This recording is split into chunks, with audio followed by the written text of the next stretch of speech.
Bowfinger is the kind of movie where a desperate filmmaker decides, if I can't get the movie star to agree to be in this movie, then I'll just make it without telling him. In the film, Bobby Bowfinger is a struggling filmmaker trying to make his big break with a sci-fi script called Chubby Rain, an alien movie of course, but the major star he needs refuses to be involved. Bowfinger comes up with this ridiculous plan to shoot the entire movie around him. Now in terms of chaos, this film is totally chaotic, with this thing built on lies, desperation, hidden cameras, stolen equipment, and one movie star slowly being convinced he might actually be losing his mind or being attacked by aliens. What this movie does really well is how it turns this low-budget filmmaking desperation into the entire joke. Bowfinger has just a script, a dream, and just about $2,000 to make this movie. That's it. And instead of just accepting reality, he just starts bending reality around the movie he wants to make. You got stuff like Bowfinger lying to the entire crew and saying Kit Ramsey actually signed on, pretending they only get one take per scene,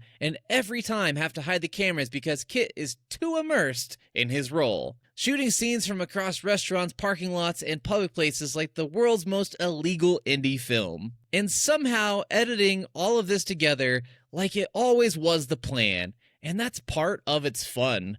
The movie is so ridiculous, but Bowfinger is weirdly clever about all of it. The way that they hide the cameras in every shot, the way they use reflections for their own lighting effects, building scenes around Kit's real reactions, trying him to get them to chase them or be chased. And poor Kit has no idea what is happening at all. Eddie Murphy is great on both sides of this too. Kit Ramsey is paranoid, dramatic, and already barely holding it together as a person. And then of course Jefferson, his brother, who is sweet and trusting and looks exactly like him. And watching Bowfinger use him for stunts is both hilarious and kind of horrible. And Steve Martin as Bowfinger is perfect because he makes him desperate, sleazy, hopeful, and somehow still likable. You know this is wrong, but you also kind of want to get the movie made. And the rose-colored moment for me is the filming of the car chase and the melting police officer scene. It is so fun and creative from the filmmaking side, but absolutely terrifying for Kit, who has no idea what is happening and thinks this nightmare is just his real life now,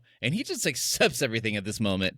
That scene perfectly captures the entire movie. And trivia nugget here for you, the cast was so impressed with the performance of Emma, who is Betsy the dog, who is absolutely incredible and so fun to watch in this movie. And Betsy lying on her back with her legs wide open wasn't part of the script, but became a joke in the film they went back to several times. And this is Rose Colored Film Reviews, where we celebrate the movies that prove sometimes making your dreams come true takes passion, creativity, and maybe a few illegal lines that you absolutely should not cross. So tell me, is Bowfinger a hilarious love letter to desperate filmmaking, or is Bobby Bowfinger actually kind of a menace? But please, let me know what you think about this movie, and if you have any other recommendations, drop it in the comments. And thank you so much for watching up to this point, and I hope to see you all again soon. Bye!